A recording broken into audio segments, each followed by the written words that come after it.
और साथ ही साथ हम याद रख सकते हैं कि भूरिजन प्रभु ने कहा था 2010 में कि ये जो 2020 की सदी है, 2020 से 2030 की, this will be decade of tears. So Raishyam Prabhu से मैं आशीर्वाद देना चाहूंगा कि उनकी कृपा से मैं कुछ बोल पाऊं। सो भूरिजन प्रभु कहें कि this will be decade of tears, क्योंकि हम देख सकते हैं कि प्रभुपाद के बड़े बहुत वरिष्ठ शिष्य इस डिकेड में अपने नित्य लीला में प्रविष्ट हो जाएंगे, लेकिन वे डिकेड ऑफ टीयर्स कहे, वे डिकेड ऑफ ग्रिफ नहीं कहे। तो हाँ, दुख होना चाहिए। प्रभुपाद कहते हैं हमने निश्चित रूप से अश्रु निकल बहाने चाहिए जब आध्यात्मिक गुरु मर जाते हैं, लेकिन साथ ही साथ हमें पता होना चाहिए कि विप्रलंब उनकी वाणी ज्यादा महत्वपूर्ण है, और वाणी के रूप में सदैव आचार्य हमारे साथ रहते हैं, हमारे आध्यात्मिक गुरु हमेशा हमारे साथ आचरण करते हैं। और इसीलिए हम आज जो मुझे बताया गया है टॉपिक की माधवेंद्र पुरी, इनके बारे में हम चर्चा करने का प्रयास करेंगे। तो माधवेंद्र पुरी की लीला बहुत वास्ट है, तो हम देखेंगे कितना हम कंप्लीट करने का प्रयास करेंगे, कंप्लीट कर सकते हैं। जय जय गौरचंद्र जय नित्यानंद, जय द्वैत चंद्र जय गौर भक्त वृंद, जय जय गौरचंद्र जय नित्यानंद, जय द्वैत चंद्र जय गौर भक्त वृंद, जय जय गौरचंद्र जय नित्यानंद, जय गौरचंद्र जय द्वैत चंद्र जय गौर भक्त वृंद। तो कृष्णदास कविराज गोस्वामी इस अध्याय का शुरुआत करते हैं गौरचंद्र और नित्यानंद प्रभु को उनका आशीर्वाद प्राप्त करके। उसी प्रकार हम सभी वरिष्ठ भक्तों का आशीर्वाद प्राप्त करके इस लीला पे कुछ चर्चा करने का प्रयास करेंगे, विशेषतः परम पूज्य राधे श्याम प्रभु के द्वारा उनका आशीर्वाद प्राप्त करके और बाकी वरिष्ठ भक्तों का। तो यहाँ पे हम देख सकते हैं कि ये जो लीला है चंदन यात्रा की, वह गौड़िया वैष्णव के लिए विशेष रूप से महत्वपूर्ण है। हालांकि चंदन यात्रा हम देखने जाएंगे तो जगन्नाथपुरी में चंदन यात्रा का चयन बहुत पहले से होता था, लेकिन माधव गौड़ी संप्रदाय के लिए चंदन यात्रा का महत्व माधवेंद्र पुरी की जो लीला हुई थी श्री गोपाल जी के साथ, उससे महत्व प्रदान होता है। तो हम देखेंगे, देख सकते हैं कि हम जब कृष्ण की लीला करते हैं, कृष्ण की लीला करने से हमारा हृदय शुद्ध हो जाता है, लेकिन जब कृष्ण के भक्तों की महिमा हम सुनते हैं तो हम कृष्ण के प्रति प्रिय हो जाते हैं। ये कृष्ण ही कहते हैं, जैसा कि पद्म पुराण में कहा गया, श्रील प्रभुपाद से कोट करते हैं, नाहम तिष्ठामि वैकुंठे योगिनाम हृदयेषु वा तत्र तिष्ठामि नारद यत्र गायन्ति मद्भक्ता। नारद मुनि को कहते हैं भगवान विष्णु कि मैं ना तो वैकुंठ में रहता हूं ना तो योगियों के हृदय में रहता हूं, मैं केवल वहां पे रहता हूं जहां यत्र गायन्ति मद्भक्ता, मेरे भक्त क्या करते हैं, मेरा नाम रूप गुण लीला इत्यादि का गुणगान करते हैं। तो हम देख सकते हैं कि कृष्ण को प्राप्त करना, कृष्ण को पकड़ना बहुत मुश्किल है। गोपियां भी प्रयत्न करती थी कि कृष्ण माखन चुराते समय वे उन्हें पकड़ सके, लेकिन वे पकड़ने में असमर्थ थी, पकड़ नहीं सकती थी। यशोदा माई को हम जानते हैं दामोदर लीला में कि कृष्ण को पकड़ने के लिए कितने अथक प्रयास करने पड़े। उसके बाद जब कृष्ण को पकड़ा तो हम कृष्ण जो भाग रहे थे वह स्वरूप को श्री राधा कुंज भगवान की, श्री गौर भगवान की, श्रील प्रभुपाद की। तो हम देख सकते हैं कि जो कृष्ण बिना पकड़े हुए थे उनकी पूजा, उनकी उपासना हम नहीं करते हैं।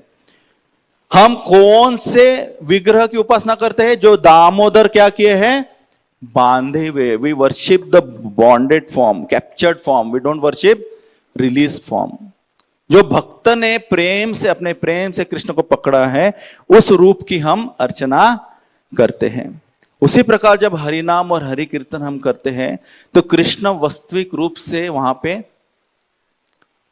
प्रेजेंट रहते हैं, उसमें कोई उसमें शंका नहीं है। लेकिन स्पीकर के प्यूरिटी पे या फिर ऑडियंस के इंथुजियाज्म से उस मात्रा में कृष्ण का वहां पे प्रेजेंस हमें प्रेजेंस पता चलता है। लेकिन जहां पे भक्तों का गुणगान होता है, भक्तों की महिमा का गुणगान होता है, निश्चित रूप से वहां कृष्ण आविर्भूत होते हैं। जैसा कि हम जानते हैं 9वें स्कंद में अम्बरीश महाराज की कथा में भगवान कहते हैं, भगवान वैसे देखा जाए तो ही इज कंप्लीटली इंडिपेंडेंट। भगवान पूरी तरह से क्या है? पूरी तरह से इंडिपेंडेंट है। लेकिन भगवान कहते हैं अहम भक्त पराधीनो हई अश्वान तत्र इव द्विज साधुभिर्ग्रस्त हृदयो भक्तेर भक्त जन प्रिया। तो इस श्लोक में भगवान कह रहे हैं कि हालांकि मैं, मेरे हृदय में, जिस भक्त के हृदय में मैं हूं, उनके लिए मैं बहुत प्रिय हूं, लेकिन even those who are devotees of my devotees are very dear to me. यह हमारी पात्रता है। हमारे हृदय में भगवान होना न होना ये बहुत दूर की बात है, क्यों हमारा हृदय षड रूपों से भरा हुआ है। लेकिन भगवान क्या बोल रहे हैं? Even those who are devotees of my devotees, जो मेरे भक्तों के भक्त है, वे भी क्या है? वे मुझे बहुत प्रिय है। ये भगवान कह रहे हैं। और भक्त बोल रहे अहम भक्त पराधीनो, मैं भक्तों से पूरी तरह से पकड़ा हुआ हूं। भागवतम का पहला श्लोक कहता है जन्माद्यस्य यतोऽन्वयात् इतरतश्चार्तेषु अभिज्ञ स्वराट। भगवान कृष्ण पूरी तरह से स्वराट है, पूरी तरह से इंडिपेंडेंट है। लेकिन यहां भक्त क्या, भगवान क्या कह रहे हैं? अहम भक्त पराधीनो, मैं भक्तों से पकड़ा हुआ हूं, भक्त मुझे पकड़ के रखते हैं। तो चैतन्य भागवत में भगवान चैतन्य महाप्रभु भी इसकी पुष्टि करते हैं। भगवान चैतन्य महाप्रभु कहते हैं कि सब वेद और पुराण बताते हैं कि आपने मेरा आश्रय ग्रहण करना चाहिए, लेकिन मैं हमेशा मेरे भक्तों की कंपनी में रहता हूं, मेरे भक्तों के संग में रहता हूं। सर्व वेदे पुराणे आश्रय मोर छाय भक्तेर आश्रमे मुनि ठाको सर्वदाय। भक्त बई आमार द्वितीय आर नाही भक्त मोर पिता माता बंधु पुत्र भाई। चैतन्य महाप्रभु कहते हैं कि भक्तों से प्रिय मुझे और कोई नहीं, वे मेरे माता, मेरे पिता, मेरे मित्र, मेरे पुत्र और मेरे भाई है। यद्यपि स्वतंत्र आमी स्वतंत्र विहार तथापि भक्त वाश स्वभाव आमार। हालांकि मैं पूरी तरह से स्वतंत्र हूं और मेरी सब लीलाएं भी स्वतंत्र है, लेकिन ये मेरा स्वभाव है कि मैं हमेशा भक्तों के द्वारा क्या होता हूं? भक्तों के जस द्वारा पकड़ा जाता हूं। भक्तों से हमेशा क्या रहता हूं? भक्त वास स्वभाव आमार। ये मेरा स्वभाव है कि हमेशा भक्तों के अधीन में रहता हूं। तो इसीलिए जब भक्तों का गुणगान हम करते हैं तो कृष्ण निश्चित रूप से वहां आविर्भूत होंगे और निश्चित रूप से वे प्रसन्न होंगे।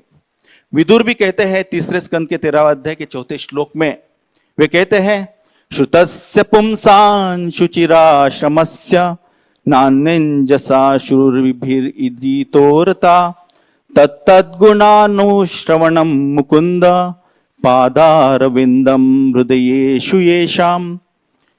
श्रुतस्य पुंसाम शुचिराश्रमस्य। विदुर जी कह रहे हैं कि आध्यात्मिक गुरु के चरण कमल के पास बैठ के बहुत लंबे समय तक अगर कोई श्रवण करता है तो उसका ध्येय क्या होता है? What is the goal? जो व्यक्ति चरण कमल के पास, आध्यात्मिक गुरु के पास बहुत देर तक श्रवण करता है, उसका ध्येय होना चाहिए he should hear the glories of those in whom heart मुकुंदस reside. उसका ध्येय होना चाहिए कि वह ऐसे शुद्ध भक्तों का श्रवण करे जिसके हृदय में भगवान मुकुंद वास्तव करते हैं, विराजमान है। यह कौन कहते हैं? यह विदुर जी कहते हैं। तो इसीलिए हम जानते हैं एक पर्सन भागवत, एक व्यक्ति भागवत और एक पुस्तक भागवत, दोनों की हमने सेवा करनी चाहिए। जैसे कि हम जानते हैं रसिक मुरारी की एक कथा आती है। तो रसिक मुरारी जी ये बहुत बड़े भक्त है, वैष्णव आचार्य हैं हमारे संप्रदाय में। तो वे कहते थे वे वैष्णव की सेवा करने में बहुत अग्रसर रहते थे और वैष्णव की सेवा करने का उन्हें कुछ नॉन ट्रेडिशनल वे में वैष्णव की सेवा करते थे, जो कि सामान्यतः वैष्णव की सेवा नहीं थे। वे क्या करते थे? जो भी वैष्णव उनके घर पे आते थे उनके चरण कमल धोते थे और वो चरण कमल का पानी एक मटके में रखते थे और वो चरण कमल का पानी उस मटके की पहले आराधना करते थे, पूजा करते थे और वह चरण कमल का पानी क्या करते थे? पान करते थे। तो यहां जो श्री रसिक मुरारी जी, रसिक मुरारी, उन्होंने एक बहुत बड़ा फेस्टिवल रखा, बहुत बड़ा उत्सव रखा अपने आध्यात्मिक गुरु का गुणगान करने के लिए। तो दिन भर भगवान कृष्ण का कीर्तन, अद्वैत गुरु की महिमा, ये सब करने के लिए बड़े बड़े गांवों से अनेक भक्त आए और उनके प्रसाद का भी आयोजन रसिक मुरारी ने किया। और वे अपने शिष्यों की टेस्ट लेना चाहते थे, परीक्षा लेना चाहते थे। तो उन्होंने क्या कहा कि आप जाइए और जितने वैष्णव आए हैं उन वैष्णव के चरण को धोइए और वो पानी मुझे वापस लेके आइए जिसे मैं ग्रहण करूंगा। तो ये आज्ञा उनके शिष्यों ने पालन की। सब वैष्णव को उनके चरण कमल धोने के लिए लेके गए, चरण कमल धोए और एक मटके में चरण कमल का पानी लेके आए। और रसिक मुरारी ने उस चरण कमल से थोड़ा सा पानी लिया और उस चरणामृत को ग्रहण किया। लेकिन जैसे ही रसिक मुरारी जी ने ग्रहण किया, बोले ये चरणामृत ग्रहण करके मुझे भाव विभोरता का भाव प्रकट नहीं हो रहा है। I am not feeling the ecstasy. कुछ तो गड़बड़ की है आपने, आप लोगों ने कुछ तो गड़बड़ की है। तो शिष्य बोले नहीं, हमने कुछ नहीं की। तो बोले पक्का आपने हर एक वैष्णव के चरण कमल धोए हैं? तो एक शिष्य आ गया है, बोले रसिक मुरारी जी नहीं, एक जो भक्त थे उन्हें कुष्ठ रोग हुआ था और कुष्ठ रोग हुआ था इसलिए उनके हमने चरण कमल का धोया नहीं और वो पानी आपके लिए लेके नहीं आया। तो देखिए ये बहुत उच्च स्तर के भक्त हैं, हम इसका इमिटेशन नहीं कर सकते, इसका अनुमोदन नहीं कर सकते। लेकिन रसिक मुरारी जी ने अपने शिष्य को तुरंत वापस भेजा, बोले कि जाओ उस भक्त के चरण कमल धोइए और मुझे चरणामृत लेके आइए। तो ये भक्त गए, जो कुष्ठ रोग हुआ था उस भक्त के चरण कमल धोए, फिर रसिक मुरारी जी वो चरणामृत ग्रहण किया और तब जाके उन्हें पूरी तरह से संतुष्टि हुई। देखिए भक्तों की सेवा करना कितना महत्वपूर्ण है, बहुत महत्वपूर्ण है, विशेषकर शुद्ध भक्त है जिनके हृदय में कल्मश नहीं है। तो यह हमें बताते हैं। और यह करने से क्या लाभ होता है? विशेष करके 3 लाभ होता है। भक्तों की जब सेवा करते हैं, हम व्यक्ति भागवत की सेवा करते हैं, तो पूरे शास्त्र अभ्यास करने का फल हमें प्राप्त होता है। दूसरा होता है भक्तिर भवति नैष्टिकी, हमारे हृदय में जो अनेक प्रकार के अनर्थ है, षड्रिपु है, वह नष्ट होते हैं। और तीसरे हम भगवान को प्रसन्न करते हैं, हम भगवान को प्रसन्न करते हैं। शिवजी भी इसका अनुमोदन करते हैं। शिवजी भी कहते हैं तदीयानाम समार्चनम, कि जो भक्तों के भक्त हैं उनकी अगर आप सेवा करेंगे तो निश्चित रूप से भगवान प्रसन्न होंगे, है कि नहीं? तो हम चेतन चेताओं की लीला सुनने जाएंगे तो भक्ति विनोद ठाकुर नवदीप महात्म्य में कहते हैं कि शिवजी के पास त्रिशूल होता है कि नहीं? शिवजी का त्रिशूल है, उसमें 3 प्रकार के त्रिशूल के 3 स्पाइक्स होते। तो जब भी हम चेतन महाप्रभु की लीला सुनते तो हमने समझना चाहिए कि ये त्रिशूल हमारे पीछे लगेगा। किसके पीछे? अगर कोई चैतन्य महाप्रभु को राधा कृष्ण से भिन्न समझेगा तो शिवजी का त्रिशूल आपके पीछे आएगा। तो शिवजी का त्रिशूल किसके पीछे आएगा? आपके पीछे आएगा। दूसरा कहते हैं कि अगर कोई राधा कृष्ण को अभिन्न मानता है, चैतन्य महाप्रभु से कृष्ण को ही भगवान नहीं मानता है, तो भी वह त्रिशूल आपके पीछे, शिवजी आपको पीछे आएगा। और तीसरा कहते हैं कि जो वृंदावन और मायापुर को एक नहीं समझेगा, उसके पीछे भी शिवजी त्रिशूल लेके भागेंगे। तो इसका तात्पर्य क्या है? कि राधा कृष्ण ना ही अन्य, राधा कृष्ण एक होके चेतन महाप्रभु के रूप में आए हैं। कृष्णस्तु भगवान, स्वयं कृष्ण भगवान है स्वयं, उसमें कोई शक नहीं होना चाहिए। और तीसरा मायापुर और वृंदावन, इसके में कोई भेद नहीं है, हमें निश्चित रूप से समझना चाहिए। क्योंकि नवदीप धाम क्या है? नवदीप धाम ये भिन्न नहीं है वृंदावन से।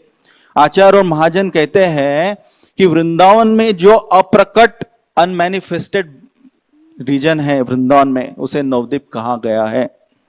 जहां पे कृष्ण भगवान राधा रानी के भाव में आके विप्रलंब के अश्रु वहां पे बहाते हैं।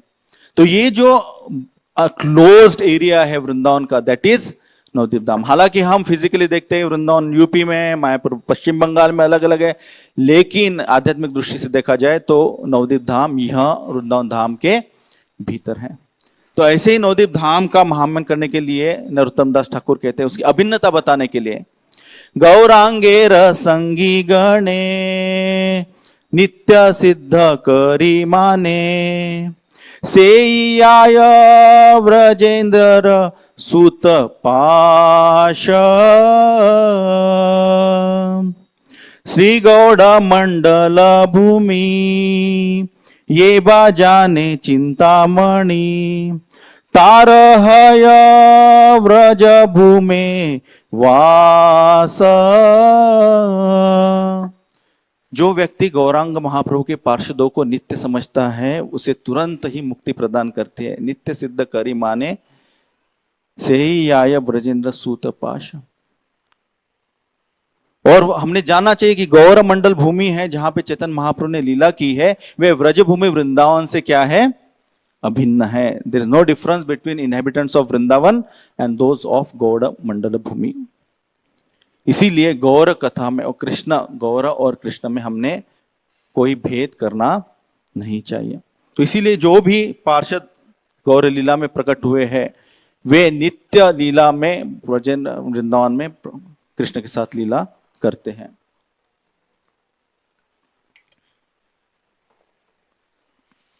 तो यह हमें समझने के बाद हमने समझना चाहिए कि ये माधवेंद्रपुरी का जो कथा है वे अभिन्न है कृष्ण लीला से। लेकिन बहुत ज्यादा हमें माधवेंद्रपुरी कथा सुनने से क्या होगा, हमारा हृदय शुद्ध होगा।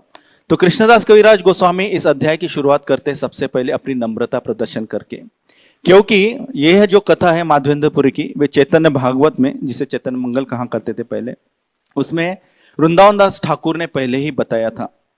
तो इसलिए कृष्णदास कविराज गोस्वामी सबसे पहले उन्हें क्या करते हैं, उनकी माफी मांगते हैं। अतएव ताहा वर्णिले हय पूर्णारुति दंभ करी वर्णी यदि ताइछे नाही शक्ति। वे कहते हैं कि मैं दंभ करी वर्णी यदि, अगर मैं यह लीला वापस जो बताई है वृंदावन दास ठाकुर ने, तो ये दंभ होगा, ये अभिमान होगा, ये अच्छा नहीं है, ये मुझे शक्ति भी नहीं है कि मैं वापस उन्होंने जो बताया वो बताऊं। तो इसलिए मैं क्या करता हूं, मैं आपको बताता हूं पहले से ही कि लीला का वर्णन बहुत अच्छे से किसने करके रखा है, वृंदावन दास ठाकुर ने। फिर 9वें अध्याय में 9वें श्लोक में कहते हैं वे, अतएव तार पाए करी नमस्कार तार पाए अपराध नाहयुक आमार। इसलिए मैं वृंदावन दास ठाकुर के चरण कमलों के प्रति नतमस्तक होता हूं और मैं आशा करता हूं, मैं प्रार्थना करता हूं कि मैं उनके चरण कमलों का अपराध ना करूं, क्योंकि उन्होंने जो लीला बताई नहीं माधवेंद्र के बारे में, तो वही लीला में बताने का प्रयास करूंगा। तो फिर वह माधवेंद्रपुरी की लीला बताना आरंभ करते हैं। जो चैतन्य महाप्रभु स्वयं रेमुना जाते हैं, चैतन्य महाप्रभु रेमुना जाते हैं और फिर चैतन्य महाप्रभु बताते हैं कि माधवेंद्रपुरी कौन है। तो यहाँ पे विशेष करके हम जान सकते हैं कि माधवेंद्रपुरी को 3 बार स्वप्न में दर्शन दिया। एक बार व्यक्तिगत दर्शन दे भगवान कृष्ण ने और 3 बार स्वप्न में आदेश दिया माधवेंद्रपुरी को भगवान कृष्ण ने। तो हम जान सकते हैं कि जो स्वप्न में भगवान आते हैं ना, वो कोई भी दूषित जीवात्मा या फिर जो जीवात्मा पूरी तरह अनर्थ से भरा है उसके स्वप्न में भगवान कृष्ण नहीं आते हैं। चैतन्य भागवत में आप पुंडरीक विद्यानिधि की कथा सुनोगे तो वहां पे विशेष रूप से बताया गया है कि भगवान स्वप्न में किसी भी व्यक्ति के आते नहीं है, केवल जो भक्त भगवान के सामने रथ है उसके स्वप्न में आते हैं। आप जानते हो कि स्वरूप दामोदर और पुंडरीक विद्यानिधि ओडन षष्ठी हो रही थी जगन्नाथ भगवान की। तो ओडन षष्ठी में क्या करते, भगवान को नए वस्त्र अर्पण करते हैं। तो पुंडरीक विद्यानिधि ने देखा कि अरे वहां पे नए वस्त्र भगवान को ऑफर किए जा रहे हैं, अर्पण किए जा रहे हैं, लेकिन वे स्टार्च थे, वे धोए हुए नहीं थे। तो वे स्वरूप दामोदर गोस्वामी को कहते, अरे शास्त्र में लिखा गया है कि जो स्टार्च के कपड़े उसे धोना चाहिए और फिर भगवान को अर्पण करना चाहिए। स्वरूप दामोदर गोस्वामी बोले, अरे नहीं, ये तो यहाँ की विधि है, ये भगवान ने स्वयं इस विधि का अनुमोदन किया है, तो इसमें कोई दोष नहीं है। तो पुंडरीक विद्यानिधि ये सामान्य कोई भक्त नहीं थे जो निंदा कर रहे थे, ये तो नित्य सिद्ध भक्त हैं। चैतन्य महाप्रभु ने पिताजी कह के पुकारते थे और पुंडरीक विद्यानिधि ये कोई साधारण भक्त नहीं थे, लेकिन भगवान उनको भ्रमित कर रहे थे बताने के लिए कि वे कैसी कृपा उन्हें देंगे। तो सामान्य रूप से नहीं थे। तो वहां पे भगवान बताते हैं कि दामोदर बोलते कि ये नहीं, यहाँ की रीत है, आप उसमें कोई दोष देखिए मत। लेकिन पुंडरीक विद्यानिधि बोले ठीक है, भगवान की इच्छा है, लेकिन भक्तों ने तो भगवान का अनुकरण नहीं करना चाहिए। भक्त ने अगर किसी स्टार्च के कपड़े वो अपने सर पे नहीं रखने चाहिए या फिर उसे हाथ लगे तो धोना चाहिए, भक्त क्यों अनुकरण करना चाहिए। तो तथाकथित वो दोष देख रहे थे वहां के जो पुजारी है वे ओदन षष्ठी में जब भगवान को वस्त्र अर्पण कर रहे थे। तो कृष्णदास कविराज गोस्वामी कहते हैं कि चैतन्य भागवत में वृंदावन दास ठाकुर कहते हैं कि ये भ्रम निर्माण किया। किसने भ्रम निर्माण किया? भगवान चैतन्य महाप्रभु ने किया, उनको बताने के लिए कि कैसी कृपा प्राप्त हुई। वे कहते हैं भ्रमोकार्येन कृष्ण आपन दासरे भ्रमा छेदो कार्य पाछे सदय अंतरे। कृष्ण कभी कभी अपने भक्त को भ्रमित कर देता है और फिर बाद में कृपा दिखाने के लिए उसका जो भ्रम है उसे तोड़ देता है। तो पुंडरीक नित्यानिधि इतने शुद्ध भक्त थे कि वे गंगा में स्नान भी नहीं करते थे। क्यों स्नान नहीं करते थे? कि उन्हें डर लगता था कि अरे गंगा में स्नान करना है तो मेरे चरण कमल, मेरे चरण जो है वे गंगा में मुझे लगाना पड़ेगा। और गंगा क्या है? भगवान की चरणामृता है, भगवान के चरण कमल धोए हुए हैं, तो वह गंगा में भी स्नान नहीं करते थे। तो ऐसे पुंडरीक विद्यानिधि कैसे दोष देख सकते हैं? तो ये भ्रम किसने निर्माण किया? स्वयं भगवान ने निर्माण किया। और उसका भ्रम का निराभास, उसको डिस्ट्रॉय भी किसने किया? भगवान ने किया। जब पुंडरीक विद्यानिधि शाम में घर में आए और वे रेस्ट लेने गए तो स्वप्न में उनके जगन्नाथ जी आए। और कैसे थे जगन्नाथ जी? क्रोध रूप जगन्नाथ विद्यानिधि देखे आपने धरिया तारे चढ़ाए न मुखे। क्रोध रूप से जगन्नाथ और बलदेव कनाई बलाई आए और बड़े क्रोध से उन्होंने पुंडरीक विद्यानिधि को पकड़ा और उनके गाल पे जोर जोर से मारने लगे। कौन? कनाई और बलाई, कृष्ण और बलराम। दुई भाई मिले चढ़ मारे दुई गाले। दुई भाई मिले, दोनों भाई मिलके क्या कर रहे थे? मारे दुई गाले, दोनों गाल पे जोर जोर से मार रहे थे। इधर से जगन्नाथ जी, इधर से बलराम जी मार रहे थे। हे न ददा छाड़े न यही अंगुली गाले फूले। और उनके मार से ऐसा कोई साधारण मार नहीं था, इतने जोर से मार रहे थे कि उनका गाल क्या हो गया? उनके अंगुली के निशान गिरे और उनका गाल फूक गया। किसका? पुंडरीक विद्यानिधि का, प्रेम निधि का गाल फूक गया। और वे कहने लगे, डांटने लगे पुंडरीक विद्यानिधि को, अरे मैं पर ब्रह्म हूं और आप मेरे सेवकों में दोष देखने का कार्य कर रहे हो, इसलिए मैं आपको कृपा दिखाने के लिए आपको पनिशमेंट दे रहा हूं। और कितना देर मारा? एक दो बार मारा। कृष्ण और बलराम ने एक दो मारा पर पुंडरीक विद्यानिधि को नहीं, दो दंड तक, अराउंड 48 मिनट्स, 48 मिनट्स तक मार रहे थे। कौन? कृष्ण और बलराम। देखिए 48 मिनट्स, और कृष्ण और बलराम का हाथ कोई साधारण हाथ नहीं है। तो पुंडरीक विद्यानिधि के गाल पूरी तरह से सूज गए और पूरी तरह से वे प्रसन्न हो गए, सूज गए लेकिन वे भी प्रसन्न हो गए। अरे भगवान स्वयं साक्षात आके मुझे क्या कर रहे हैं? पनिशमेंट दे रहे हैं। तो भगवान बोले कि मैं आपको व्यक्तिगत रूप से आके पनिशमेंट क्यों दे रहा हूं? क्योंकि आप मेरे क्या हो? मैं आपको मेरा सेवक मानता हूं। और फिर ये स्वप्न देखने के बाद पुंडरीक विद्यानिधि सवेरे उठे, स्वप्न देखी विद्यानिधि जागी या उठीला, गाले छड़ देखी सब हासीते लागिया। जब उठे पुंडरीक विद्यानिधि, उन्होंने देखा कि हालांकि स्वप्न में मारा था लेकिन जब उठे तो उनका मुंह क्या था? पूरी तरह से दोनों गाल सूजे हुए थे। और वो देख के जोर जोर से हंसने लगे। क्यों हंसने लग गए? क्योंकि उनको पता चला कि भगवान कृष्ण और बलराम ने उनपे कृपा दर्शी। हालांकि उन्हें बुरा लगा कि मैंने दोष देखने का तथाकथित क्या किया? कार्य किया, लेकिन खुद को भाग्यवान समझने लगे। और बाद में वृंदावन दास ठाकुर कहते हैं, षष्टिवा प्रसाद प्रभु स्वप्ने यार करे, ये यदि साक्षात लोके देखे फल धरे।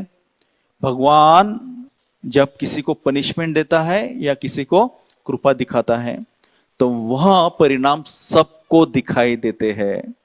हालांकि स्वप्न में उन्होंने पनिशमेंट दी पुंडरीक विद्यानिधि को, लेकिन जब जागृत अवस्था में आई, स्वरूप दामोदर गोस्वामी उनको मिलने आए, बोले अरे आपका चेहरा सूजा हुआ क्यों है?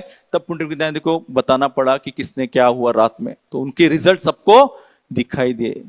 लेकिन आगे बताते हैं, कौन बताते हैं? वृंदावन दास ठाकुर, कि ये कृपा सबको प्राप्त नहीं होती। देखिए लीला चल रही पुंडरीक विद्यानिधि की, लेकिन वृंदावन दास ठाकुर क्या कहते हैं? साक्षाते से यही सब भुजा विचारे, यही ये यवन गणे निंदा हिंसा करे, ताहा राव सपने अनुभव मात्र चाहे, निंदा हिंसा करे देखी स्वप्न ना ही पाए। वृंदावन दास ठाकुर कहते हैं कि यहां लीला समझने से हमको पता चलता है कि जो यवन लोग हैं, बहुत बार आप वृंदावन की परिक्रमा कर जाओगे, नाथ द्वारा जाओगे या कोई अन्य तीर्थ क्षेत्रों में जाओगे, मेलकोटे जाओगे, आपको बताया जाएगा कभी कभी तथाकथित लोक कथा से कि ये यवन था और इस यवन के सपने में भगवान आया और उस सपने की वजह से उसने क्या किया? कुछ तो अच्छा कार्य किया। वृंदावन दास ठाकुर कहते हैं ये गलत है, भगवान यवन के सपने में नहीं आएंगे। क्यों? क्योंकि जो व्यक्ति निंदा हिंसा करे देखी स्वप्न ना ही पाए, ऐसे अशुद्ध व्यक्ति के स्वप्न में भगवान कभी आते नहीं हैं।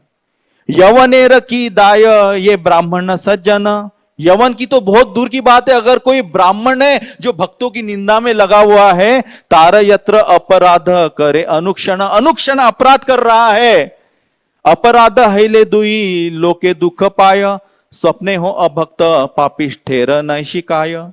ऐसे जो अभक्त है, जो निंदा में लगा है भक्तों के, उसके स्वप्न में भी भगवान कभी आते नहीं है।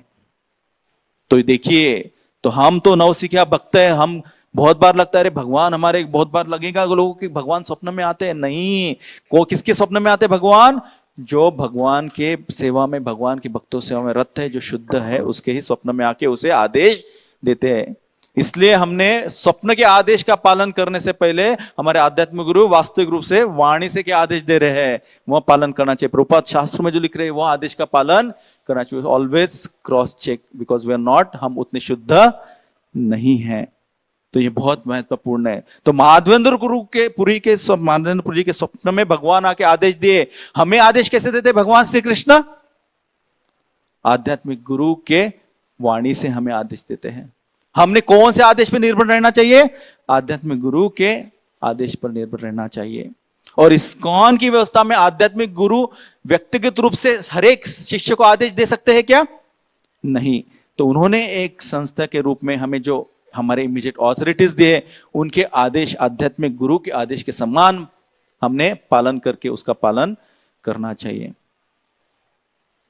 तो यह बहुत महत्वपूर्ण बात वृंदावन दास ठाकुर कह रहे हैं कि स्वप्न में किसके आते हैं भगवान? जो शुद्ध है, यवन के स्वप्न में आते नहीं, और जो भक्तों की निंदा करता है उसके स्वप्न में तो निश्चित रूप से आते नहीं है। तो यह चैतन्य भगवत के अंत खंड में लीला में वृंदावन दास ठाकुर कहते हैं। तो माधवेंद्र प्रभु की लीला में आते हुए हम देखेंगे कि माधवेंद्र प्रभु की लीला में बहुत सारे अगणित गुण हैं। उनका गुण का हम गुणगान करना वास्तविक रूप से शक्य नहीं है, पॉसिबल नहीं है, लेकिन हम कुछ 4 गुण देखना चाहेंगे। जैसा उनका माधवेंद्र पुरी कहते हैं, तो पुरी के एक एक्रोनिम बनाए हैं। उस पुरी के एक्रोनिम से हम देखेंगे कि उनके कैसे गुण हैं। तो पुरी यानी PUR है, तो P से प्योर, तो हम देखेंगे कैसे माधवेंद्र पुरी पूर्ण तरह से शुद्ध थे।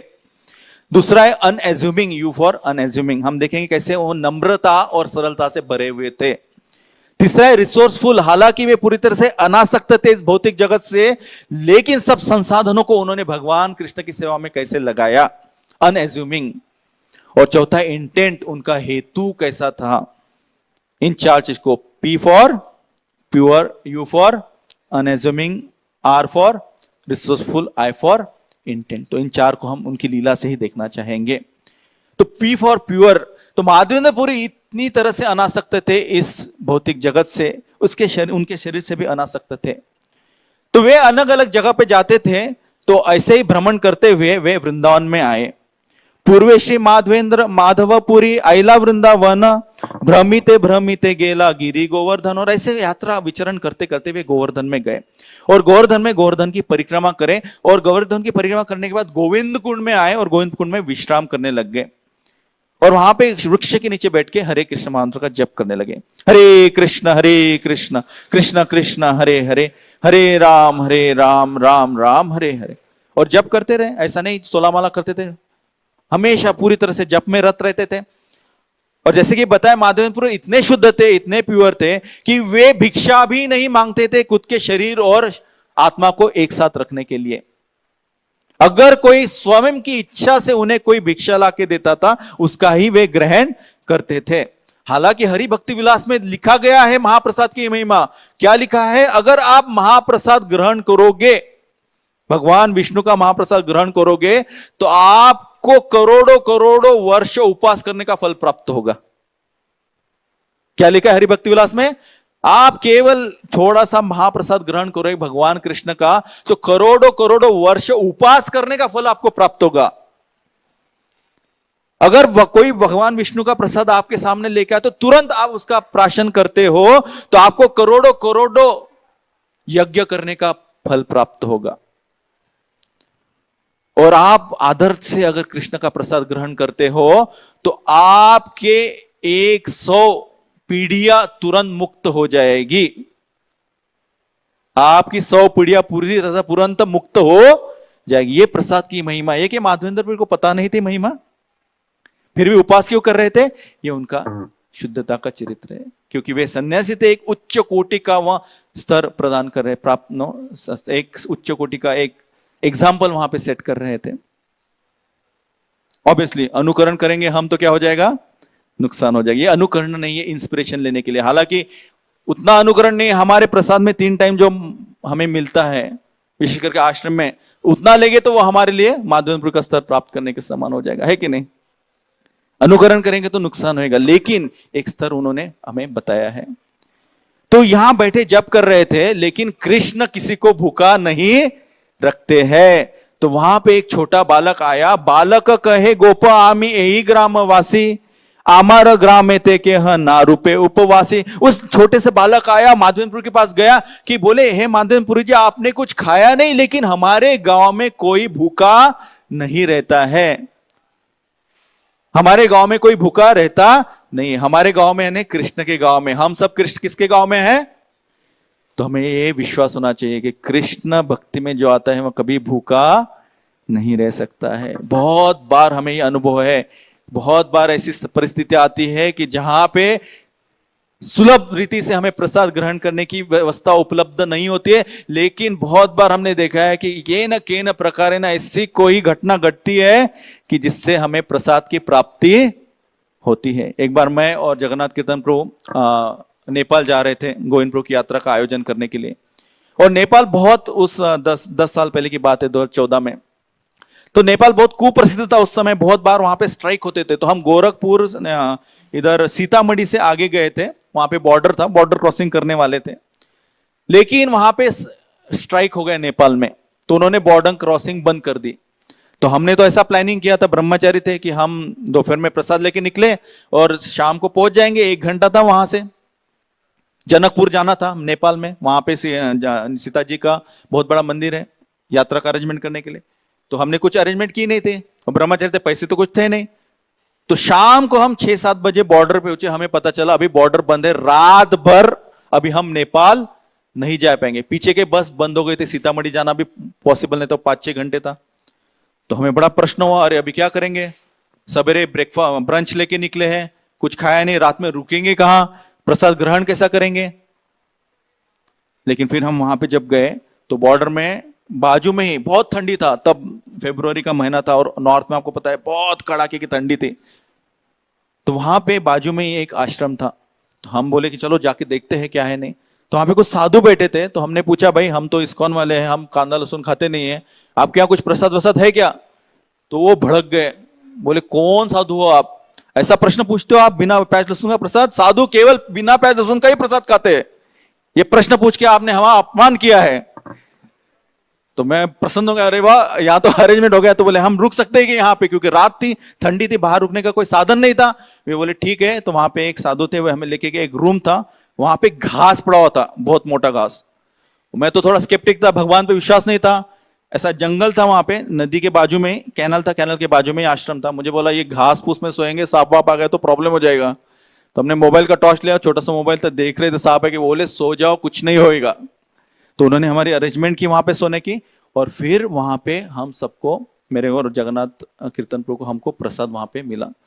और जब सवेरे उठे तो वहां पे हरे कृष्ण महामंत्र का बड़ा माइक पे कीर्तन चल रहा था, हरे कृष्ण कृष्ण कृष्ण हरे हरे, हरे राम राम राम हरे, आमार ग्राम ते केह नाहा रहे उपवासी। कृष्ण की भक्ति करेंगे तो कृष्ण कभी हमें भूखा नहीं रखेंगे। ऑब्वियसली ये सभी चीजों में मायने रखता है, ना केवल खाने में, वे हमारा रक्षण भी करते हैं।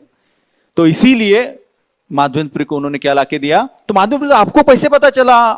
माधवेंद्र बहुत आकर्षित हो गए थे कृष्ण के प्रति, उस बच्चे के प्रति। आपको कैसे पता चला कि मैं भूखा हूं? तो बोले यहाँ पे कोई स्त्रियां आई थी गोविंद कुंड पे कपड़े धोने के लिए, पानी भरने के लिए, उन्होंने मुझे बताया। तो माधवेंद्र ने वे जो दूध का पेला लेके आए थे, वह दूध ग्रहण किया, और ऐसा दूध उन्होंने कभी अपने जीवन काल में ग्रहण नहीं किया था। इतना सुमधुर, इतना पूरी तरह से दिव्य ऐसा दूध था। और जैसे ही उन्होंने दूध ग्रहण करके देखा, तो वो छोटा बालक बोला, अरे अभी मुझे जाना है, मुझे गव्वे आने वाली है, मेरी गाय आने वाली है, उनका दूध निकालना है। वो वहां से निकल गया, माधवेंद्र प्रभु देखते देखते रह गए, वो गायब हो गया वहां से।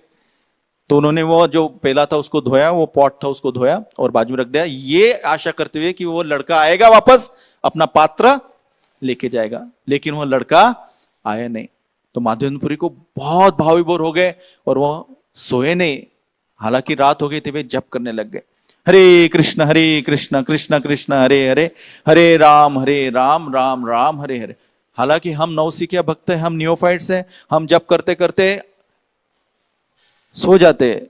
हम कृष्ण के प्रभाव से नहीं सोते हैं, हम निद्रा देवी के तमोगुण के प्रभाव से सो जाते। तो माधवेंद्र जप कर रहे थे, लेकिन वे खुद के निद्रा देवी के प्रभाव में नहीं सोए, उन्हें थोड़ी सी नींद आ गई। किसके प्रभाव से? कृष्ण के प्रभाव से। और जैसे ही सो गए, हम सो गए तो हमको भौतिक स्वप्न पड़ते हैं, कभी कभी कोई भक्त घूरने भी लग जाते हैं सोते सोते, है कि नहीं? लेकिन उन्हें आध्यात्मिक पहला स्वप्न पड़ा। क्या स्वप्न पड़ा? उन्होंने देखा कि सेम लड़का, सेम गोपाल बाल जो उनको दूध देने आया था, वो उनके स्वप्न में आया और बोला, उनका हाथ पकड़ा और उनको एक जंगल में एक झाड़ी थी वहां पे लेके गया कि बोले, आप यहां पे आइए, मैं यहां पे वास कर रहा हूं और मैं वास कर रहा हूं, कृपा करके मुझे आप यहां से निकालिए, मुझे बहुत गर्मी हो रही है। मैं वर्षा में, कोई पुजारी था या उन्होंने आक्रमण किया था, उस आक्रमण से बचाने के लिए मुझे यहां छुपा के रखा है, कईयों साल से मैं यहां छुपा हुआ हूं, कृपया गांव वालों से मदद लीजिए और मुझे यहां से निकाल के गोवर्धन पर्वत के ऊपर मेरी प्रतिष्ठा कीजिए और वहां पे मंदिर बनाइए। और जैसे ही माधवेंद्र ने उठे, उन्होंने देखा कि अरे ये तो सपना था। तुरंत वे गांव गए, तुरंत गांव वालों को बताया, व्रजवासियों को बताया कि यहाँ पे गोवर्धन के पूरे मालिक है, owner of this whole village यहाँ पे वास कर रहे। तो उन्होंने कुल्हाड़ी लिया, उन्होंने फावड़ा लिया, चॉपर्स लिए और गए माधवेंद्र के साथ और जंगल को साफ किया और वहां पे देखा बहुत ही सुंदर सी विग्रह गोपाल जी के थे। श्री गोपाल जी की। और फिर गांव वालों ने बहुत जोश से, बहुत उत्साह से विग्रह को उठाया और फिर गोवर्धन पर्वत के ऊपर जाके वहां पे उनका प्रस्थापना की। एक बड़ा पर्वत, एक बड़ा पत्थर लिया, उस पर उनको विराजमान किया और उनको सपोर्ट देने के लिए पीछे एक पत्थर रखा और फिर उनका अभिषेक किया, पंचांग गव्य से, पंचामृत से अभिषेक किया, उनके शरीर पे तेल लगाया, उनकी अर्चना हुई, पूरी तरह से पूजा हुई और फिर अन्नकूट का बहुत बड़ा उत्सव वहां मनाया गया। माधवेंद्र देखिए, हालांकि स्वयं कुछ नहीं करते, ले भगवान की सेवा के लिए तत्पर थे। उन्होंने 10 ब्राह्मण अर्पण किए। 10 ब्राह्मण क्या कर रहे थे? अलग अलग प्रकार के अन्न को कुकिंग कर रहे थे। 5 ब्राह्मण दाल और सब्जियां बना रहे थे और 5 से 7 ब्राह्मण चपाती बनाने की सेवा में लग गए। दाल में, घी में और चपाती में पूरी तरह से घी लगाया था। गांव गांव से लोग घी लेके आ रहे थे, आटा लेके आ रहे थे, चावल लेके आ रहे थे और पूरी तरह से जो पर्वत था पूरा भर गया। किससे? अन्न भोगों से। और बहुत बड़ा अन्नकूट का उत्सव मनाया गया। अभी हमको अनुभव है, अगर एक डीटी इंस्टॉलेशन करना है, महीनों महीने उसकी क्या करनी पड़ती है? तैयारी करनी पड़ती है, बहुत बड़ा मैनेजमेंट करना पड़ता है, बहुत व्यवस्थापन करना पड़ता है। लेकिन माधवेंद्रपुरी भगवान गोपाल की कृपा से ये पूरा अन्नकूट उत्सव और उनका डीटी का इंस्टॉलेशन एक दिन में किया। कितने दिन में? एक दिन। एक दिनेर उद्योग ऐछे महोत्सव कैला, गोपाल प्रभावे हय अन्य ना जानीला। ये गोपाल के प्रभाव से केवल पॉसिबल था।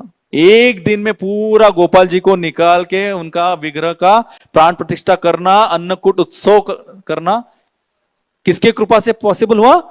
गोपाल प्रभाव, गोपाल की कृपा से प्रसिद्ध हुआ।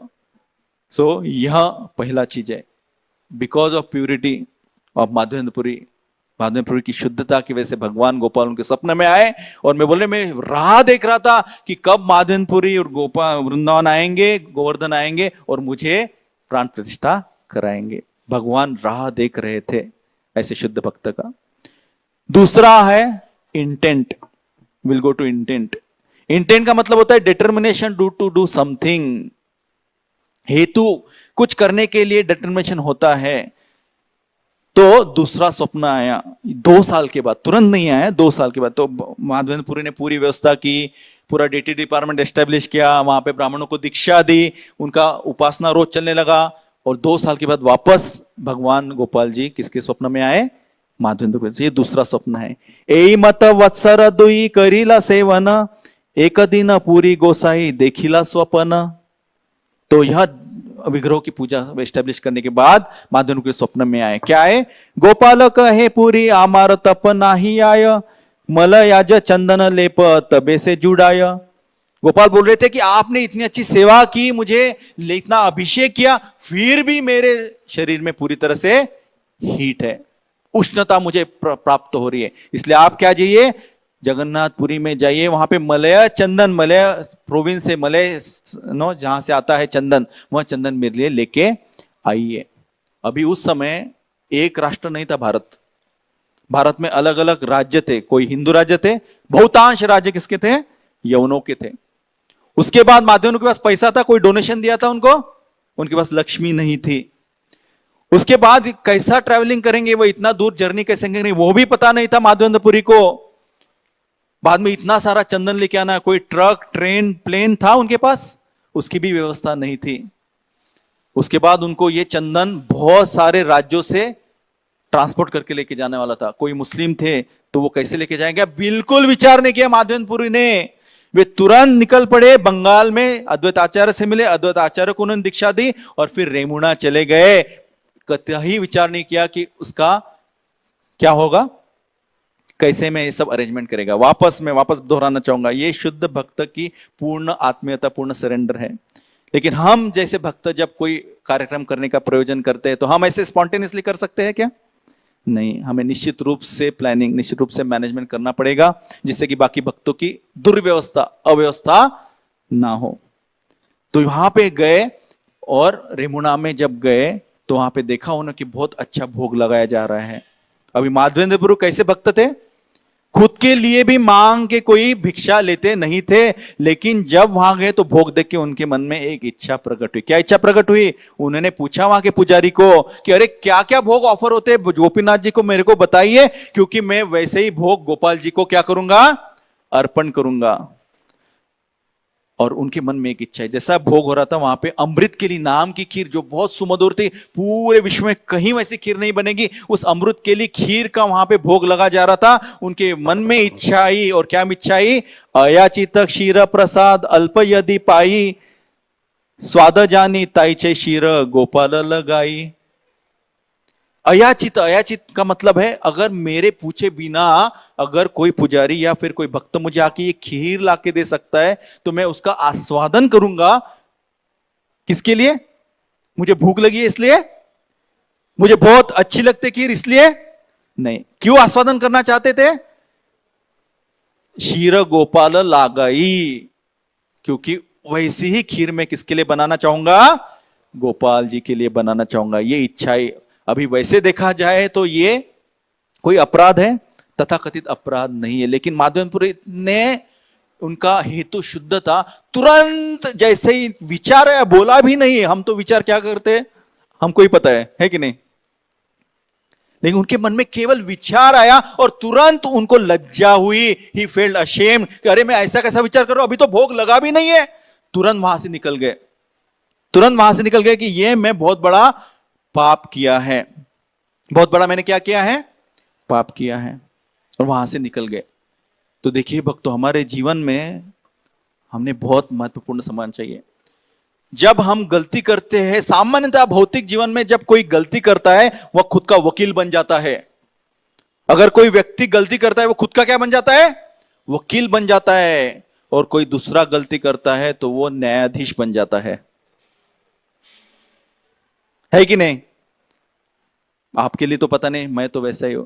अगर कोई मुझ पे दोषारोप करता है, मेरी गलतियां दिखा, तुरंत मैं डिफेंड करने लग जाता हूं, नहीं मैं गलत नहीं हूं, कैसे ये मेरी गलती नहीं है, ये कैसे दूसरे की गलती है, तुरंत मैं डिफेंड करना चाहता हूं, खुद का वकील बन जाता हूं। लेकिन वही दूसरे में गलती देखा हो, तुरंत मैं जजमेंट देता हूं, देखो ये भक्त ऐसा इसलिए उसने ऐसे गलती की है कि नहीं? माधवेंद्रपुर कैसे थे? विपरीत थे। हालांकि उनने विचार किया, गलती नहीं की, तुरंत उनको लज्जा लगी, वहां से निकल के बाजार था, बाजार में जाके गलती हुई, दुख हुआ, लेकिन रोते बैठे क्या? नहीं, बीड़ बैग निकाली और जप चालू किया, हरे कृष्ण कृष्ण कृष्ण हरे हरे, हरे राम राम राम हरे। तो भक्त जब गलती करते हैं उसका पश्चाताप करने के लिए क्या करते हैं? क्या करते हैं? वापस भक्ति का ही आश्रय लेते हैं। हरे कृष्ण कृष्ण कृष्ण हरे हरे, हरे राम राम राम हरे हरे। और यही ट्रेनिंग हमको रायश्याम प्रभु ने भी दिया है। जब हम मंगल आरती में ब्रह्मचर्य तब लेट होते थे, पनिशमेंट क्या था? कुछ पनिशमेंट नहीं था, केवल एक पनिशमेंट था, 108 बार महामंत्र लिखना है। हरे कृष्ण कृष्ण कृष्ण हरे हरे, हरे राम राम राम। पनिशमेंट का रिजल्ट क्या होएगा? वापस हमारी भक्ति सुदृढ़ होएगी, वापस हम भक्ति में क्या होएंगे? पक्के होएंगे। तो वैसे ही माधवपुरी जप करने लग गए। लेकिन इधर भगवान शांत बैठेंगे। भगवान पुजारी सो गए थे, भगवान पुजारी के स्वप्न में आया, अरे मेरा एक भक्त है माधवपुरी, उसको खीर टेस्ट करनी थी, लेकिन उन्होंने खीर टेस्ट नहीं की, इसलिए मैंने क्या किया, तुमको भ्रम में डाला पुजारी को, और एक खीर का मटका क्या क्या मैंने चुरा लिया है। भगवान कृष्ण अपने भक्त लेके क्या बन गए? चोर बन। खीर चोर गोपीनाथ की। माधवेंद्र भाव में जोर जोर से चिल्लाते गए, माधवेंद्रपुरी कौन है? आपकी पहचान दीजिए। पहचानते भी नहीं थे माधवेंद्रपुरी जी कौन है। माधवेंद्रपुरी कौन है? आपकी पहचान दीजिए। गोपीनाथ ने आपके लिए खीर चुराई है। माधवेंद्रपुरी कौन है? आपकी पहचान दीजिए। गोपीनाथ ने आपके लिए क्या की है? खीर चुराई। तुरंत माधवेंद्रपुरी, हाँ हाँ मैं माधवेंद्रपुरी हूं, ये मेरा आधार कार्ड है कि नहीं? तुरंत बोले। तो फिर बोले कि उन्होंने एक लीला बताई। माधवेंद्रपुरी पूरी तरह से भाव विभोर हो गए। उन्होंने वो खीर ली और पूरी तरह से आंखों में प्रेमाश्रु भा के क्या किया, उन्हें खीर का महाप्रसाद का प्राशन किया और भगवान का लीला याद करते करते भाव विभोर हो गए। और उन्होंने वो जो मटका था, क्योंकि भगवान ने स्वयं अपने हाथों से उसको चुराया था, उस मटके को फेंका ने, उस मटके को टुकड़े टुकड़े किए और अपने पोटली में बांधे, और रोज थोड़ा थोड़ा थोड़ा थोड़ा उस मटके का क्या करने लग गए? प्राशन करने लग गए। और ये माधवेंद्रपुरी तुरंत देखिए अनएज्यूमिंग, हम्बल, तुरंत उनके मन में प्रश्न क्या विचार आया, कितने सेंसिटिव रहते देखिए शुद्ध भक्त, कितने ये रहते हैं। वो सोचे कि अरे ये सबको बता देंगे पुजारी, और कल पूरे रेमुणा में मैं प्रसिद्ध हो जाऊंगा कि मेरे लिए भगवान ने खीर क्या की है, चुराई है, तो सब मेरे गुणगान करने आ जाएंगे, लंबी लाइन लग जाएंगी, टीवी वाले आ जाएंगे, रिपोर्टर आ जाएंगे, है कि नहीं? तो इसलिए तुरंत वहां से निकल गए और जगन्नाथपुरी चले गए। ठाकुर मोरे शिरा दिला लोक सभी सुनी, दीन लोके भीड़ हबे मोर प्रतिष्ठा जानी। क्या हो जाएंगी? दीनों लोग की भीड़ हबे, कल जैसे ही सवेरा हो जाएगा भीड़ हो जाएगी और मुझे प्रतिष्ठा प्राप्त हो जाएगी। इसलिए तुरंत माधवेंद्रपुरी कहां चले गए? जगन्नाथपुरी चले गए। लेकिन शुद्ध भक्त का जो यश रहता है, शुद्ध भक्ति की जो कीर्ति रहती है, वो एक परछाई के समान उसको फॉलो करती है। तो हालांकि माधवेंद्रपुरी नहीं चाहते थे कि उनका गुणगान उनके साथ जाए, लेकिन शुद्ध भक्त भगवान से संबंधित होने के कारण उनका यश, उनकी कीर्ति उनसे पहले जगन्नाथपुरी पहुंच गई और वहां पे सबको पता चल गया।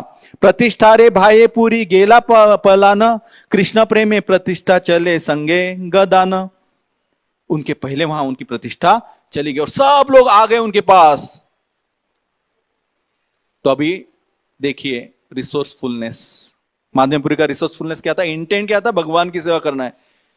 रेमुणा छोड़ के चले गए क्योंकि प्रतिष्ठा उनको नहीं चाहिए थी। अभी जगन्नाथपुरी में भी प्रतिष्ठा मिली उनको, सब लोग आ गए। तो आइडियली क्या करना चाहिए था माधवेंद्रपुरी ने? जगन्नाथपुरी छोड़ के दूसरी जगह जाना चाहिए था, है कि नहीं? माधवेंद्रपुरी जगन्नाथपुरी छोड़ के नहीं गए। क्यों? क्योंकि उनकी सेवा थी। कहां सेवा थी उनकी? जगन्नाथपुरी में। क्या सेवा थी? कि उनको चंदन लेके भगवान गोपाल जी को अर्पण करना है। तो उन्होंने बोला नहीं, अभी ये प्रतिष्ठा को भगवान की सेवा में लगाना पड़ेगा। तो उन्होंने बोला कि पूरी लीला बताई, गोपाल जी ने कैसा उन्हें भेजा है चंदन प्राप्त करने के लिए।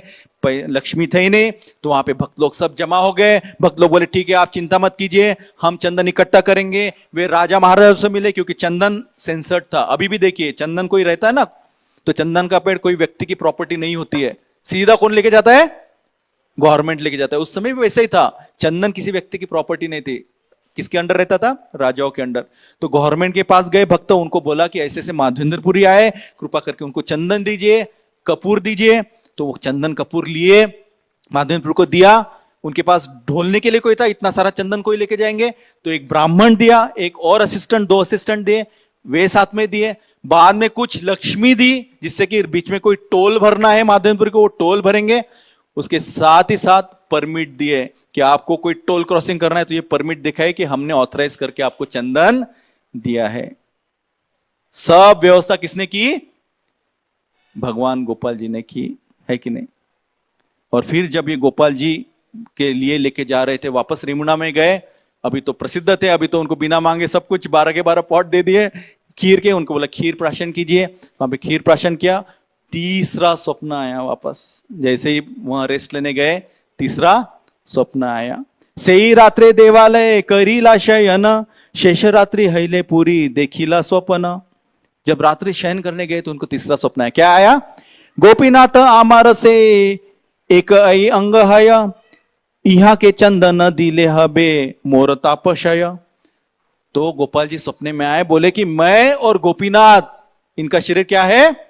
अभिन्न है, इसलिए मैं और वो सेम है, हम एक ही है।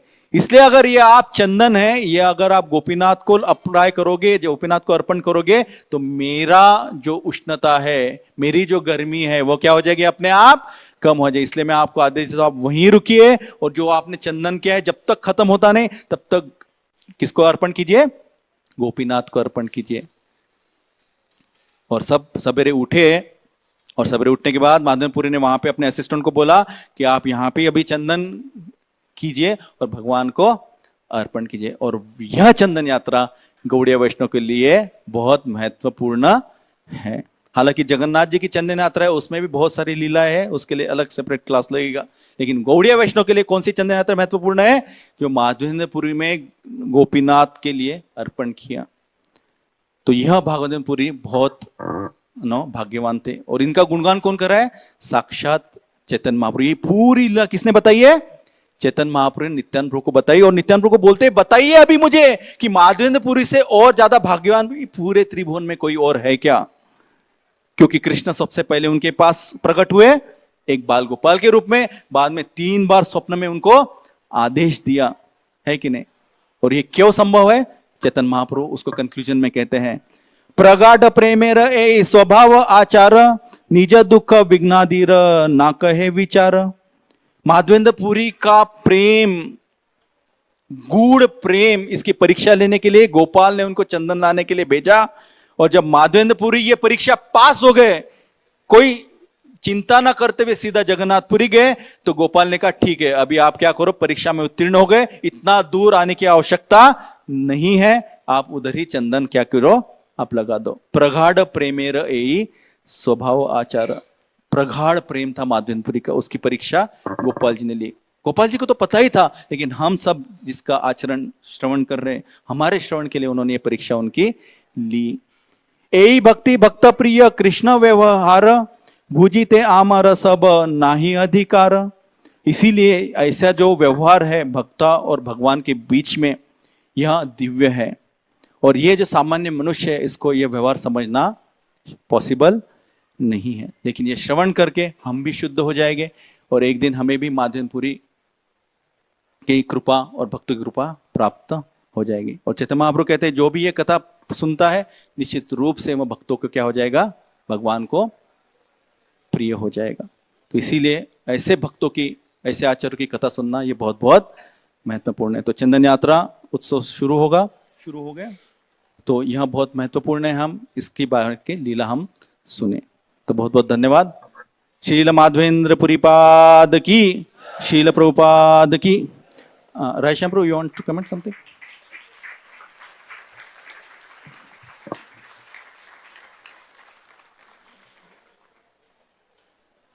तो मैं बहुत बहुत धन्यवाद देना चाहूँगा सभी भक्तों का।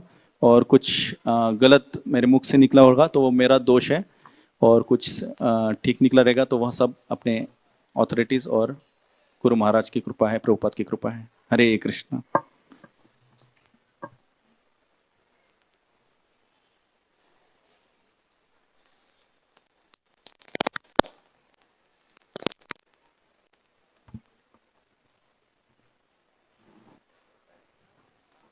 हरे कृष्णा।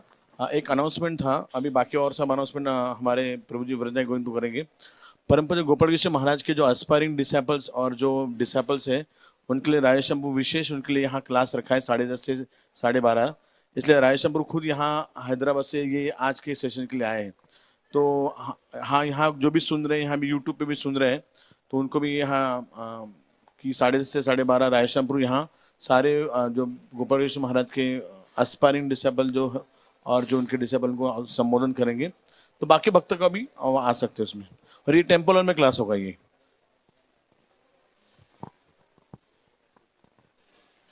हरे कृष्णा।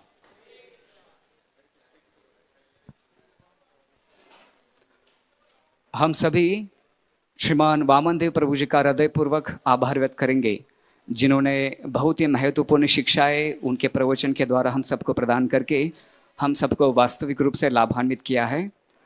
प्रभु जी ने कहा, हमारे आध्यात्मिक उन्नति के लिए व्यक्ति भागवत की सेवा कितनी आवश्यक है। व्यक्ति भागवत की सेवा करने से संपूर्ण शास्त्र का अध्ययन करने का लाभ हम सबको प्राप्त होता है। साथ ही साथ हमारे हृदय के सभी अनर्थ नष्ट हो जाते हैं और इससे भगवान प्रसन्न हो जाते हैं। साथ ही साथ प्रभु जी ने कहा कि आध्यात्मिक गुरु को प्रसन्न करने के लिए आध्यात्मिक गुरु के प्रतिनिधि के आदेशों को पालन करना बहुत आवश्यक है। और लगभग अंत में श्रीपाद माधवेंद्र प्रभु जी के उदाहरण के द्वारा प्रभु जी ने समझाया कि भगवान और भगवान के भक्त के बीच में किस प्रकार प्रेम में आदान प्रदान होता है। ऐसे अनेक शिक्षाएं प्रभु जी ने उनके प्रवचन के द्वारा हम सबको प्रदान की है। आइए हम प्रभु जी का हृदयपूर्वक आभार व्यक्त करेंगे, एक बार जोर से हरे कृष्ण महामंत्र का उद्घोष करके। हरे कृष्णा कृष्णा कृष्णा हरे हरे, हरे राम राम राम हरे हरे। आने वाले 19 तारीख को यानी कि रविवार मोहिनी एकादशी है और अगले दिन पारण समय रहेगा सुबह 5:59 से 10:20 तक। साथ ही साथ आज का ब्राह्मण भोजन कमल कपूर, मधु चैटर्जी और प्रभात पांडे इन भक्तों ने प्रायोजित किया है। तो ये इन 3 भक्तों का हम हृदयपूर्वक आभार व्यक्त करेंगे और साथ ही साथ उनके संपूर्ण परिवार के ऊपर श्रील प्रभुपाद, श्री गौरनिताय और श्री राधा कुंजी बिहारी की ऐसी ही असीम कृपा बनाई रहे, इसलिए प्रार्थना करेंगे एक बार जोर से हरे कृष्ण महामंत्र का उद्घोष करके। हरे कृष्णा कृष्णा कृष्णा हरे हरे, हरे राम राम राम हरे हरे। साथ ही साथ आज का विशेष संडे फीस का प्रसाद पंकज राजधन, इन्होंने उनके परिवार के सदस्य श्री कन्यालाल राजदान इनके स्मरण में प्रायोजित किया है। तो हम पंकज राजदान प्रभु जी का भी हृदयपूर्वक आभार व्यक्त करेंगे और साथ ही साथ इनके संपूर्ण परिवार के ऊपर श्रील प्रभुपाद, श्री गौरनिताय और श्री राधा कुंजी बिहारी की ऐसे ही असीम कृपा बनाई रहे, इसलिए प्रार्थना करेंगे एक बार जोर से हरे कृष्ण महामंत्र का उद्घोष करके। हरे कृष्णा कृष्णा कृष्णा हरे हरे, हरे राम राम राम हरे हरे। आप सभी वैष्णवों के लिए विशेष प्रसाद का आयोजन किया है, लेकिन प्रसाद के पूर्व हम यहाँ पे 5 मिनट हरिनाम संकीर्तन करेंगे और फिर सबके लिए प्रसाद होगा।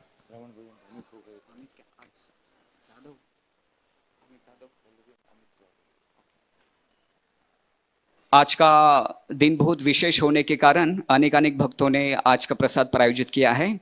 इसमें अमित और पल्लवी जाधव इन भक्तों का भी समावेश है।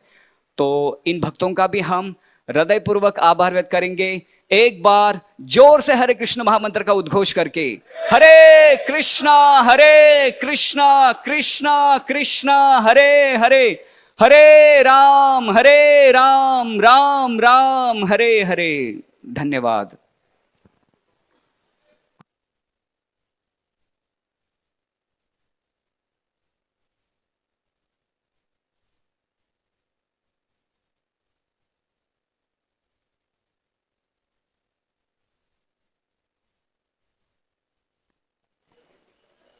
नमो